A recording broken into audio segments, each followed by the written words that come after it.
नमस्कार दोस्तों, Indian judicial service में आप सभी का स्वागत है। आज की इस वीडियो में हम लोग संविधान में संघ द यूनियन पर चर्चा करेंगे। देखिए, ये वीडियो द यूनियन का 5वां वीडियो है और भारतीय संविधान सीरीज का ये 20वां वीडियो है। इससे पूर्व के सभी 19 वीडियोज़ का जो लिंक है वो भी डिस्क्रिप्शन बॉक्स में दिया है, आप वहाँ से जाकर उन सभी वीडियोज़ को देख सकते हैं। अगर किसी व्यक्ति को जो है इन वीडियोज़ की PDF फाइल चाहिए तो PDF फाइल हमारे टेलीग्राम ग्रुप और व्हाट्सएप ग्रुप पर उपलब्ध हो जाएगी और उनको ज्वाइन करने का जो लिंक है वो भी डिस्क्रिप्शन बॉक्स में दिया हुआ है। देखिए, टेलीग्राम ग्रुप तो आप जरूर ज्वाइन कर लीजिए, क्योंकि उस ग्रुप चैनल पर आपको जो है हर तरीके की जुडिशियल से संबंधित जो है एक्ट्स और उन सभी से संबंधित जो है नोट्स की जो है PDF फाइल उपलब्ध हो जाएगी। ठीक है, तो इसी के साथ शुरू करते हैं। क्वेश्चन नंबर 71, भारत के पूर्व राष्ट्रपतियों में निम्नलिखित में से कौन बिहार का राज्यपाल रह चुका है? So which of the following president was the governor of the Bihar? तो यहाँ पे बिहार के गवर्नर की बात की गई कि इनमें से कौन सा जो है राष्ट्रपति जो है बिहार का गवर्नर है। तो पहले देखते हैं यहाँ पे, तो यहाँ पे डॉक्टर राजेंद्र प्रसाद, तो बिल्कुल ये बिहार के थे, पर ये गवर्नर बिहार के नहीं रहे हैं। बाकी डॉक्टर शंकर दयाल शर्मा, डॉक्टर जाकिर हुसैन और डॉक्टर BV गिरी, यहाँ पर BV गिरी की बात की गई है। तो बिल्कुल यहाँ पर जो डॉक्टर जाकिर हुसैन थे ये जो है बिहार के पूर्व गवर्नर भी रह चुके थे। तो इस प्रश्न का जो उत्तर हो जाएगा ऑप्शन सी हो जाएगा। नेक्स्ट क्वेश्चन पे आते हैं। क्वेश्चन नंबर 72, निम्न में से कौन राष्ट्रपति होने से पूर्व भारत के उपराष्ट्रपति पद पर आसीन नहीं रहा है? तो देखते हैं यहाँ पे, देखिए यहाँ पे पहला दिया हुआ है डॉक्टर एस राधाकृष्णन। तो बिल्कुल एस राधाकृष्णन जो है भारत के पूर्व राष्ट्रपति, इसके साथ साथ उपराष्ट्रपति भी रहे हैं। बाकी डॉक्टर जाकिर हुसैन तो ये भी उपराष्ट्रपति रह चुके हैं। नीलम संजीव रेड्डी, तो बिल्कुल यहाँ पर नीलम संजीव रेड्डी जो है ये उपराष्ट्रपति पद पर नहीं रहे, ये डायरेक्ट राष्ट्रपति बने थे। और एक खास बात, और ये निर्विरोध निर्वाचित हुए थे, यानी इनके विरुद्ध कोई भी व्यक्ति राष्ट्रपति के इलेक्शन में खड़ा नहीं हुआ था। बाकी यहाँ पर R वेंकट रमन है, तो बिल्कुल ये भी उपराष्ट्रपति के पद पर रह चुके हैं। तो आंसर हो जाएगा इस प्रश्न का सी यहाँ पे। देखिए, इस वीडियो में हम लोग बहुत ही जल्दी क्वेश्चन को कवर करेंगे, जिससे कि हम आज 30 क्वेश्चन को कवर कर लेंगे, टारगेट ये है। तो ठीक है, बाकी डिस्क्रिप्शन में हम लोग जहाँ तक बात कर चुके हैं। अगर किसी को किसी क्वेश्चन में प्रॉब्लम होती तो वो कमेंट बॉक्स में जाके कमेंट जरूर करिएगा। ठीक है, तो नेक्स्ट क्वेश्चन पे आते हैं। क्वेश्चन नंबर 73, भारत के किस राष्ट्रपति को मिसाइल मैन की संज्ञा की दी जाती है? तो बिल्कुल बहुत ही फेमस क्वेश्चन है ये और बहुत ही महत्वपूर्ण भी है। मिसाइल मैन की संज्ञा दी जाती है डॉक्टर APJ अब्दुल कलाम को। तो बिल्कुल आंसर हो जाएगा ऑप्शन यहाँ पर बी। बाकी देखिए, APJ अब्दुल कलाम जिन्होंने पृथ्वी मिसाइल के मॉडल और स्ट्रक्चर में काफ़ी काम किया था, तो इसलिए इनको मिसाइल मैन की संज्ञा दी जाती है। नेक्स्ट क्वेश्चन पे आते हैं। क्वेश्चन नंबर 74, स्वतंत्र भारत के प्रथम राष्ट्रपति थे। तो देखिए, स्वतंत्र भारत के जो प्रथम राष्ट्रपति थे वे कहाँ के थे? तो बिल्कुल अभी हमने डॉक्टर राजेंद्र प्रसाद को बिहार बताया था, तो वो कहाँ के थे? वो बिहार के थे। तो आंसर हो जाएगा ऑप्शन सी। तो देखिए, बिहार में सिवान जिले के ये थे और इनका जन्म जो हुआ था वो यहाँ पर 3 दिसंबर 1884, यानी बहुत ही 3 दिसंबर 1884 में यहाँ पर इनका जन्म हुआ था, 3 दिसंबर 1884 को। तो बिहार के थे, सिवान जिले के थे। ठीक है, सिवान जिले में एक कस्बा है जिसका नाम है जीरादाई, तो वही जीरादाई के ये थे। ठीक है, नेक्स्ट क्वेश्चन पे आते हैं। क्वेश्चन नंबर 75, भारतीय संविधान का संयुक्त अधिवेशन निम्न में से कौन एक बुला सकता है? इस क्वेश्चन को हम लोग प्रीवियस वीडियो में देख चुके हैं कि संयुक्त अधिवेशन जो ज्वाइंट सिटिंग का प्रोविजन है वो दिया गया आर्टिकल 108 में, और उसको बुलाने का जो पावर है वो प्रेसिडेंट के पास है। और अध्यक्षता कौन करता है? तो लोकसभा का स्पीकर उसकी अध्यक्षता करता है। तो इस प्रश्न का जो उत्तर हो जाएगा ऑप्शन ए हो जाएगा। देखिए, वीडियो पसंद आ रहा है तो वीडियो को एक बार लाइक जरूर कर दीजिए। ठीक है, तो यहाँ पर उसको इतना लाइक कीजिए कि ब्लू कलर का हो जाए वो। तो यहाँ पर आंसर हो जाएगा ऑप्शन ए। नेक्स्ट क्वेश्चन पे आते हैं। क्वेश्चन नंबर 76, देखिए 76 कहता है, भारतीय संविधान के किस अनुच्छेद के अंतर्गत किसी राज्य में राष्ट्रपति शासन लागू किया जा सकता है? तो देखिए, राष्ट्रपति शासन लागू करने का जो प्रावधान है वो दिया गया है 356 में, और ये किसकी स्तुति से किया जाता है? ये किया जाता है गवर्नर की स्तुति से राष्ट्रपति के द्वारा। और किस ग्राउंड पे किया था? संवैधानिक उपबंधों का अतिचर होने पर, यानी कॉन्स्टिट्यूशनल मशीनरी के फेलुअर पर किसी राज्य के अंदर, तो ये राष्ट्रपति शासन लागू किया जा सकता है। तो ठीक है, तो आंसर हो जाएगा इस क्वेश्चन का ऑप्शन सी। बाकी यहाँ पर आर्टिकल 370 है, तो ये temporary provision of the Jammu and Kashmir की बात करता है, जो कि हाल ही में भी रिपीट कर दिया गया है। तो ये चीज़ थी यहाँ पे। बाकी 368 में संविधान को अमेंडमेंट करने की शक्ति दी गई है, और 352 तो हम लोग बहुत ज़्यादा अधिक चर्चा भी कर चुके हैं। 352 में जो है यानी कि नेशनल इमरजेंसी की बात कही गई है। बाकी देखिए, 368 बहुत ही महत्वपूर्ण है, आगे की वीडियो में हम लोग इस पर डिस्कस करेंगे विस्तृत तौर पे। ठीक है, तो आंसर हो जाएगा इस क्वेश्चन का ऑप्शन सी, यानी 356। नेक्स्ट क्वेश्चन पे आते हैं। भारत के राष्ट्रपति की मृत्यु, त्यागपत्र, हटाए जाने, यानी 3 प्रकार से यहाँ पे राष्ट्रपति हट रहा है, यानी अपने कार्यकाल 5 वर्ष से पूर्व या तो वो मृत्यु होने पे हट जाता है पद से, या त्यागपत्र, या हटाए जाने से। ठीक है, तो इन चीज़ों से पद पर हट जाने पर पद में हुई रिक्त को भरने की समय सीमा क्या है?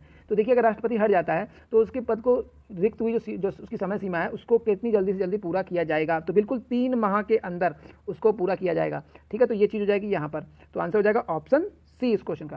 बाकी नेक्स्ट क्वेश्चन यहाँ पे, निम्न में से किस अनुच्छेद के अंतर्गत भारत के राष्ट्रपति मूल अधिकारों का कार्यान्वयन को स्थगित कर सकते हैं? तो देखिए अनुच्छेद 20 और 21 के अतिरिक्त, बिल्कुल बहुत ही अच्छा प्रश्न है ये। देखिए जैसे ही नेशनल इमरजेंसी लगती है और उसके साथ में अगर जो है आर्टिकल 359 भी लागू कर दिया, यानी 352 के साथ अगर 359 लागू होता है तो यहाँ पर जो है मूल अधिकार जो है, समस्त मूल अधिकार जिसमें अनुच्छेद 32 भी शामिल है, जो है सस्पेंड हो जाएंगी, सिवाय अनुच्छेद 20 और 21 इन दोनों को छोड़कर। तो चीज़ ये हो जाती है। बाकी अनुच्छेद 58 अगर लागू होता है तो इसमें सभी मूल अधिकार सस्पेंड नहीं होते हैं। 58 में सिर्फ आर्टिकल 19 जिसमें जीवन की बोलने की शक्ति और वो सब विचरण करने की जो दिया गया, freedom of speech and expression वो दिया है, तो वो चीज़ यहाँ पर जो है सस्पेंड हो जाए, यानी आर्टिकल 19 यहाँ पर 358 में सस्पेंड होता है। बाकी अनुच्छेद 13, तो अनुच्छेद 13 जो है वो law inconsistent derogation of the fundamental, यानी कोई ऐसी विधि है जो फंडामेंटल राइट के उल्लंघन करती है या उसको जो है कम करती है उसकी शक्तियों को, तो ऐसी विधि शून्य हो जाएगी इसके बाद में। ठीक है, इसमें 2 डॉक्ट्रिन विधि है, उसकी हम लोग चर्चा करेंगे, कर चुके हैं पिछले वीडियोस में, तो आप देख लीजिएगा वो फंडामेंटल राइट्स में। तो ये आंसर हो जाएगा ऑप्शन यहाँ पर, तो आंसर हो जाएगा इस क्वेश्चन का ऑप्शन यहाँ पर बी। बाकी अनुच्छेद 356 अभी हम लोग चर्चा की, राष्ट्रपति शासन की बात यहाँ पर ये करता है। तो ठीक है, यहाँ पर यानी राष्ट्रपति मूल अधिकारों के कार्यान्वयन को स्थगित कर सकता है सिवाय अनुच्छेद 20 और 21, किसके, कौन से अनुच्छेद के द्वारा? अनुच्छेद 359 के द्वारा। नेक्स्ट क्वेश्चन पे आते हैं, क्वेश्चन नंबर 79। निम्न में से कौन असंगत है? तो देखते हैं यहाँ पे पहला दिया हुआ राजेंद्र प्रसाद, देखिए भारत के प्रथम राष्ट्रपति थे। डॉक्टर राधाकृष्णन, तो ये भी भारत के राष्ट्रपति रहे। जाकिर हुसैन, ये भी राष्ट्रपति रहे। जवाहरलाल नेहरू, ये भारत के राष्ट्रपति ना रह के ये प्रधानमंत्री रहे। तो आंसर हो जाएगा ऑप्शन डी इस प्रश्न का। नेक्स्ट क्वेश्चन पे आते हैं, निम्न में से भारत का राष्ट्रपति किसकी नियुक्ति नहीं करता है? तो देखते हैं यहाँ पे, तो भारत का राष्ट्रपति, उपराष्ट्रपति, प्रधानमंत्री, राज्यपाल, निर्वाचन आयुक्त, तो बिल्कुल यहाँ पर भारत का राष्ट्रपति उपराष्ट्रपति की नियुक्ति नहीं करता। तो इस प्रश्न का जो उत्तर हो जाएगा वो हो जाएगा ऑप्शन ए यहाँ पे। ठीक है, तो इसमें देखिए इसमें जो है राज्यसभा और लोकसभा जो है चुनाव में पार्टिसिपेट करते हैं, उसके द्वारा इसकी चयन होता है, यानी नियुक्ति होते हैं, चयन किए जाते हैं। ठीक है, तो यहाँ नेक्स्ट क्वेश्चन पे आते हैं, क्वेश्चन नंबर 81। भारतीय संविधान में केंद्रीय सरकार का अधिशासी शक्तियों को किसमें निहित किया गया? तो केंद्र सरकार की जो अधिशासी एडमिनिस्ट्रेटिव शक्तियाँ हैं जो, तो वो जो है अधिशासी शक्तियाँ जो है यानी एग्जीक्यूटिव पावर्स जो हैं वो डाली गई हैं या राष्ट्रपति के अंदर, यानी कि बिल्कुल राष्ट्रपति यहाँ पे हो जाएगा आंसर। तो ऑप्शन ए यहाँ पर सही। अच्छा, ये चीज़ बताई कहाँ गई संविधान में? तो बिल्कुल आर्टिकल 53 यहाँ पर क्लियरली इस चीज़ को कहता है कि जो यहाँ पर जो शक्तियाँ दी गई हैं वो राष्ट्रपति में निहित होंगी, यानी जो एग्जीक्यूटिव पावर्स हैं प्रेसिडेंट की, वो आर्टिकल 53 के अंतर्गत, मतलब जो है सेंटर की जो पावर्स हैं एग्जीक्यूटिव, वो राष्ट्रपति में निहित होंगी। तो बिल्कुल आंसर हो जाएगा ऑप्शन यहाँ पर ए। नेक्स्ट क्वेश्चन पे आते हैं, क्वेश्चन नंबर 82। निम्न में भारत के निम्नलिखित राष्ट्रपतियों में कौन एक ट्रेड यूनियन आंदोलन से संबंध रहा है? तो बिल्कुल यहाँ पर ट्रेड यूनियन आनंद से जो आंदोलनों से जो संबंधित व्यक्ति रहे हैं वो रहे हैं डॉक्टर बीवी गिरी यहाँ पे। तो इस प्रश्न में जो उत्तर हो जाएगा ऑप्शन ए, यानी बीवी गिरी जो है वो ट्रेड यूनियन आंदोलन से संबंधित थे। ठीक है, तो नेक्स्ट क्वेश्चन पे आते हैं, क्वेश्चन नंबर 83। 2 अवधि के लिए राष्ट्रपति कौन थे? देखिए यहाँ पर बहुत ही अच्छा प्रश्न है। तो 2 अवधि के लिए जो है वो राष्ट्रपति चुने गए। देखिए राष्ट्रपति डॉक्टर राजेंद्र प्रसाद, यानी जो भारत के प्रथम राष्ट्रपति थे, ये 2 अवधि के लिए राष्ट्रपति चुने गए। पर इनका देखिए यहाँ पे कॉन्सेप्ट देखा जाए तो ये 1950 से लेकर जो है 1962 तक प्रेसिडेंट रहे हैं। अब देखिए जो 1950 से भारत में चुनाव कब हुए? 1950 के बाद 1952 में आई लोकसभा। तो उन जो है, और इसमें क्लियरली है कि जो राष्ट्रपति चुना जाता है वो रोज जो है लोकसभा के और जो है राज्यसभा के जो है नामित व्यक्ति जो इलेक्टेड मेंबर होते हैं उन्हीं के द्वारा चुना जाता है। तो बिल्कुल यहाँ पर जो है राष्ट्रपति तो 1952 में आना चाहिए, तो यहाँ पर ये 50 क्यों है? तो बिल्कुल यहाँ पे देखिए जो संविधान सभा थी उन्होंने भी डॉक्टर राजेंद्र प्रसाद को ही राष्ट्रपति चुना था। 2 वर्ष वो संविधान सभा के द्वारा चुने गए व्यक्ति के तौर पर राष्ट्रपति रहे। उसके बाद इलेक्शन हुआ, इलेक्शन के बाद ये पूर्ण रूप से 1952 में राष्ट्रपति चुने गए, उसके बाद 1957 में राष्ट्रपति चुने गए। तो इसीलिए लगातार 2 बार जो है भारत के राष्ट्रपति रहे। तो आंसर हो जाएगा इस क्वेश्चन का ऑप्शन बी यहाँ पे। नेक्स्ट क्वेश्चन पे आते हैं, क्वेश्चन नंबर 84। भारतीय राष्ट्रपति का निर्वाचन किस प्रकार होता है? तो बिल्कुल हम लोग इस क्वेश्चन को कई बार देख चुके हैं, यानी भारतीय राष्ट्रपति का जो निर्वाचन है वो यहाँ प्रत्यक्ष रूप से राज्यसभा के सदस्यों द्वारा, लोकसभा के सदस्यों द्वारा, अप्रत्यक्ष रूप मतदान से। तो बिल्कुल यहाँ पे अप्रत्यक्ष मतदान से होता है। तो आंसर हो जाएगा ऑप्शन डी। अच्छा, अप्रत्यक्ष मतदान क्या है यहाँ पे? देखिए जब जनता डायरेक्ट किसी व्यक्ति को चुनती है तो वो प्रत्यक्ष मतदान होता है, और जो राष्ट्रपति का चुनाव है वो जनता के प्रतिनिधियों द्वारा चुना जाता है, और उनके जो जनता के प्रतिनिधि हैं वो अपने क्षेत्र की जनता का वोटिंग पावर को रिप्रेजेंट करते हैं वहाँ पे। इसीलिए ये चुनाव जो है जनता डायरेक्ट पार्टिसिपेट ना करती, उनके रिप्रेजेंटेटिव पार्टिसिपेट करते हैं। इलेक्टेड मेंबर इसलिए शब्द का प्रयोग किया गया। तो ये एक अप्रत्यक्ष मतदान हो जाता है, इसीलिए इस प्रश्न का जो उत्तर हो जाएगा ऑप्शन डी हो जाता है। ठीक है, और बाकी अगर इसके बारे में जानना है तो पिछली वीडियो देख लीजिए जिसमें कि बहुत ही विस्तृत से इसको डिस्कस किया गया है। नेक्स्ट क्वेश्चन पे आते हैं, क्वेश्चन नंबर 85। भारत के राष्ट्रपति ने जिस एक मामले में अपने पॉकेट वीटो की शक्ति का प्रयोग किया, देखिए पिछले वीडियो में भी इससे हम लोग चर्चा कर चुके हैं, तो बिल्कुल किस मामले में किया था, तो भारतीय डाकघर संशोधन विधेयक के मामले में किया। तो आंसर हो जाएगा ऑप्शन सी यहाँ पे। नेक्स्ट क्वेश्चन पे आते हैं, क्वेश्चन नंबर 86।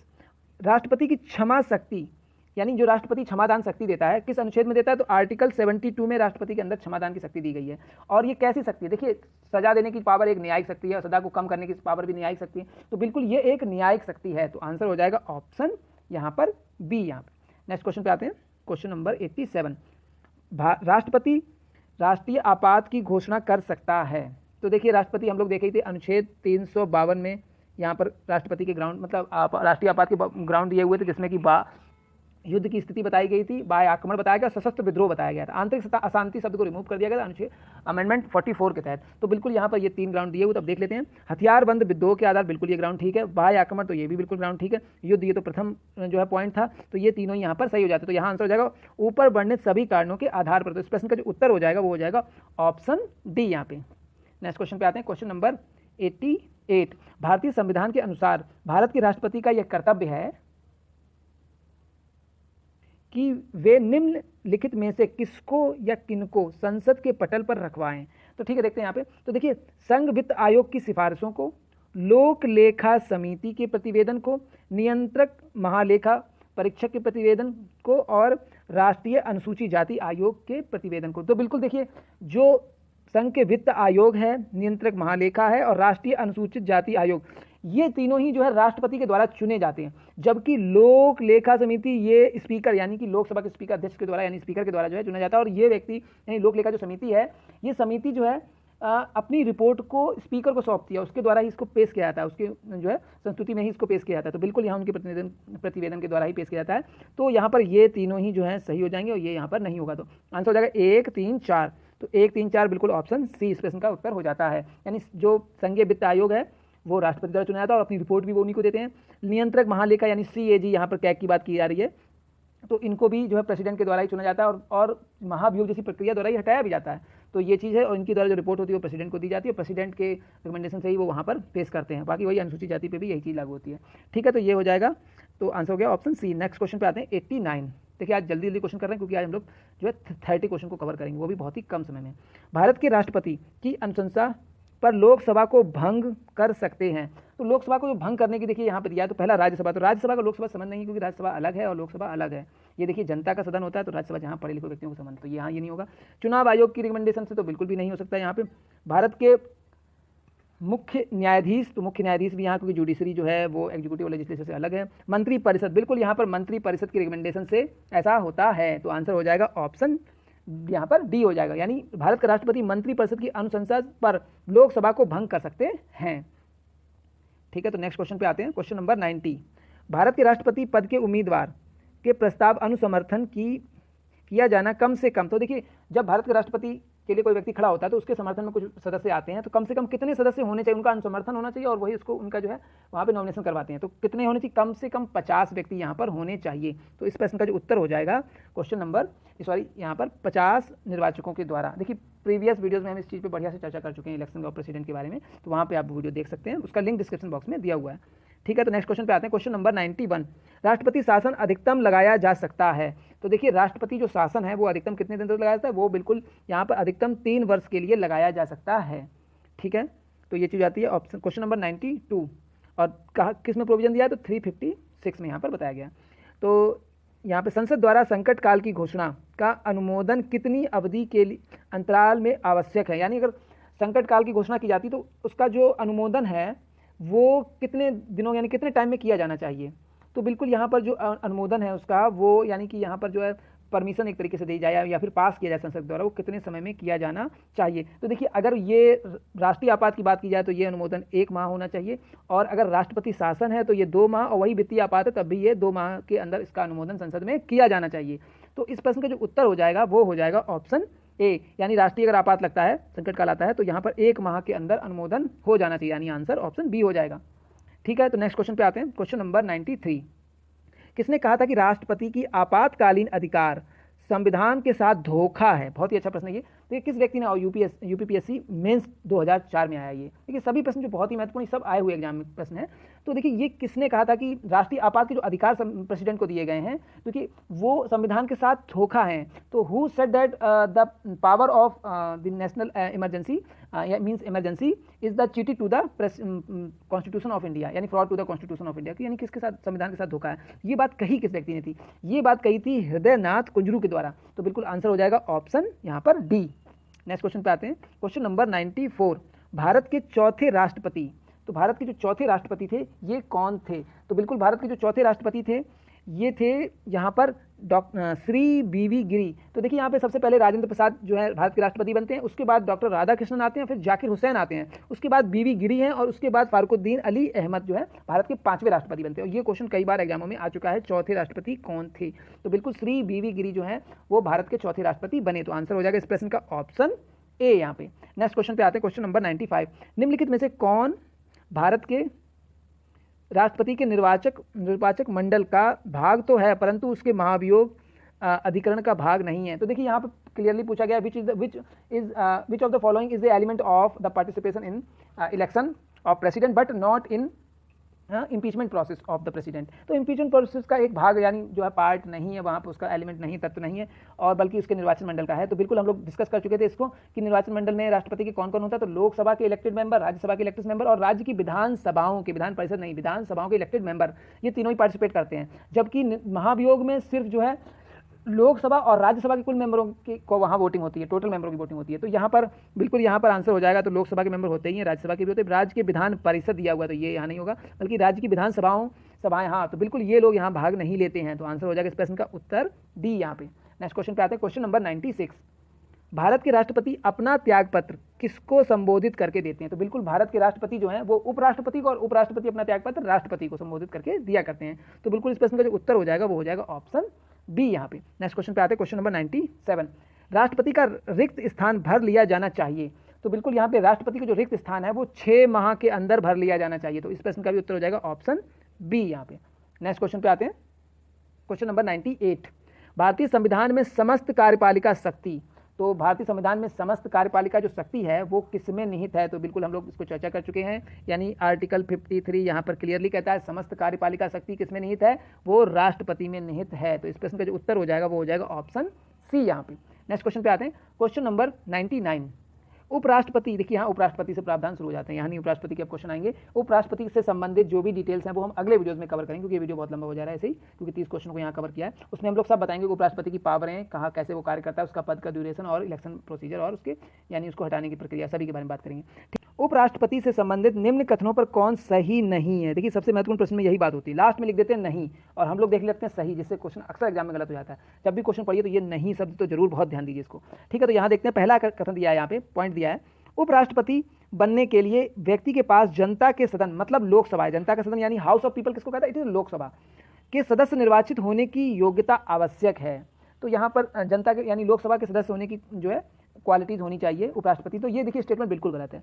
अगर हम राष्ट्रपति की और उपराष्ट्रपति की योग्यताओं में मतलब वहाँ पर उनको आपस में इंटरलेट करते हैं, तो देखिए पहला कंडीशन है दोनों राष्ट्रपति और उपराष्ट्रपति भारत के नागरिक हों, वहाँ पैदा हुए हो भारत में, इससे मतलब नहीं, नागरिक भारत का होना अनिवार्य है। दोनों की ही 35 वर्ष आयु दी गई है रिकमेंडेशन में। तीसरी चीज़ है कि राष्ट्रपति के लिए वो लोकसभा में चयनित होने के लिए उसकी योग्यता होनी चाहिए, यानी लोकसभा में निर्वाचित होने के लिए, चुने जाने के लिए उसकी योग्यता होनी चाहिए। जबकि राष्ट्रपति में इसका विपरीत है, उपराष्ट्रपति में इसका विपरीत है। उपराष्ट्रपति के लिए राज्यसभा में चयनित होने की योग्यता होनी चाहिए, राज्यसभा में उसको निर्वाचित होने के लिए उनकी योग्यता होनी चाहिए, ना कि लोकसभा। तो बिल्कुल ये स्टेटमेंट यहाँ गलत हो जाता है और इसमें पूछा भी गया था सही नहीं, तो ये सही नहीं है। और देख लेते हैं, तो नेक्स्ट पॉइंट दिया है, किसी राज्य की विधायिका का सदस्य इस पद के लिए उम्मीदवार हो सकता है। बिल्कुल सही स्टेटमेंट है, जैसा कि राष्ट्रपति में भी बताया गया, हम लोग पिछले में चर्चा की थी पिछले वीडियो में, कि अगर कोई विधायक मतलब जो है किसी विधानसभा का विधायक है और उसके पास लोकसभा के सदस्य की चुनने की योग्यता है, तो वो राष्ट्रपति के लिए चुना जा सकता है, उसके लिए इलेक्शन में पार्टिसिपेट कर सकता है। वही उसी तरह से उपराष्ट्रपति के लिए भी अगर वो किसी राज्य की विधायिका का जो है उम्मीदवार, मतलब वहाँ पर जो है उम्मीदवार है या जो सदस्य है वहाँ पर, तो अगर वो राष्ट्रपति के लिए उपराष्ट्रपति के लिए उम्मीदवार बनता है तो वो बिल्कुल बन सकता है। बस उसकी क्वालिटी क्या होनी चाहिए, उसके लिए अंदर योग्यता होनी चाहिए कि वो मतलब राज्यसभा का सदस्य निर्वाचित होने की योग्यता उसके अंदर होनी चाहिए। बाकी 35 वर्ष और भारत का नागरिक होना चाहिए।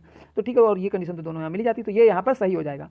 बाकी उपराष्ट्रपति के पद का कार्यकाल उतना ही होता है जितना राष्ट्रपति को। ये स्टेटमेंट बिल्कुल सही है। उपराष्ट्रपति और राष्ट्रपति दोनों का ही कार्यकाल 5 वर्ष का होता है। देखिए, लोकसभा के सदस्य का कार्यकाल भी 5 वर्ष होता है, परंतु राज्यसभा के सदस्य का कार्यकाल यहाँ 6 वर्ष होता है। ये भी है यहाँ पर एक महत्वपूर्ण है और कई बार इसको पूछा भी गया एग्जामों में। ठीक है, तो ये स्टेटमेंट भी यहाँ सही है। बाकी यहाँ पे चौथा स्टेटमेंट है, उसको एक औपचारिक महाभियोग द्वारा पद से हटाया जाता है। बिल्कुल गलत है ये स्टेटमेंट। देखिए, महाभियोग पद से जो हटाने वाले, जैसे राष्ट्रपति तो महाभियोग पद से हटाया जाता है, उसके बाद औपचारिक महाभियोग यानी महाभियोग जैसी प्रक्रिया के द्वारा भारत के जो है यानी chief justice of India, supreme court के सभी जज और हाई कोर्ट के जजेस, इनको हटाया जाता है। सीएजी यानी कंट्रोलर जो है, सीएजी है control auditor general of India, इसको हटाया जा सकता है। चीफ इलेक्शन कमिश्नर है, इनको हटाया जा सकता है। यानी ऐसी बॉडीज जो फ्री हैं, स्वतंत्र हैं और उन पर जो है यानी एग्जीक्यूटिव यानी केंद्र का उन पर जो है उन पर शासन नहीं चलता या उन पर जो कंट्रोल नहीं करती, बल्कि वो देखती हैं कि केंद्र अपना कार्य सही से कर रही है कि नहीं कर रही है। ऐसे संस्थानों को जो है महाभियोग जैसी प्रक्रिया से हटाया जाता है। इनको आसानी से नहीं हटाया जा सकता है। ठीक है, और बल्कि राष्ट्रपति उपराष्ट्रपति को आसानी से बहुमत के द्वारा हटाया जा सकता है दोनों से। तो ये यहाँ पर क्लियर हो जाएगा। और बिल हटाने का पास किया जाए, सबसे पहले राज्यसभा से इसकी शुरुआत की जाएगी। तो ये यहाँ पर गलत हो जाता है, यानी 1 और 4 गलत हो जाते हैं इस प्रश्न के। तो उत्तर हो जाएगा ऑप्शन सी यहाँ पे। नेक्स्ट क्वेश्चन है, फाइनल क्वेश्चन इस वीडियो का, क्वेश्चन नंबर 100। ठीक है, इस वीडियो को हमने काफ़ी तेज़ी से क्वेश्चन कवर किए हैं, तो अगर किसी को किसी क्वेश्चन में दिक्कत होती तो वो आप कमेंट बॉक्स में अपनी प्रॉब्लम को वहाँ दे सकते हैं। हम लोग प्रयास करेंगे कि उनकी प्रॉब्लम वहाँ पे सॉल्व की जाए। ठीक है, तो क्वेश्चन नंबर 100, भारत का उपराष्ट्रपति, तो भारत का द्वितीय उच्चतम प्रतिष्ठित पदाधिकारी है। बिल्कुल यहाँ पर उपराष्ट्रपति जो है वो द्वितीय उच्चतम पदाधिकारी है। ये स्टेटमेंट यहाँ पर बिल्कुल सही है। तो क्योंकि राष्ट्रपति अगर जो है अवकाश में चले जाते हैं या कुछ उन्हें दिक्कत होती है तो शारीरिक रूप से या मानसिक रूप से, तो उसकी जगह पर उपराष्ट्रपति उनका कार्य करते हैं। तो उसके पास पद से संबंधित कोई औपचारिक कार्य या दायित्व नहीं है। बिल्कुल, उपराष्ट्रपति के पास जो है अपने पद से संबंधित कोई भी कार्य नहीं है, जबकि उपराष्ट्रपति जो हैं वो राज्यसभा के पदाधिकारी होते हैं, यानी राज्यसभा में चेयरमैन के तौर पे वो कार्य करते हैं और उसी का उन्हें वेतन भी मिलता है वहाँ पे। उपराष्ट्रपति के तौर पर उनका कोई कार्य नहीं है। तो ये स्टेटमेंट भी यहाँ पर सही हो जाता है। बाकी थर्ड है यहाँ पर, राष्ट्रपति की अनुपस्थिति में उनके कार्यों का निर्वहन करते हैं। बिल्कुल यहाँ करता दिया है हमने, करते बोलते हैं, कोई दिक्कत नहीं।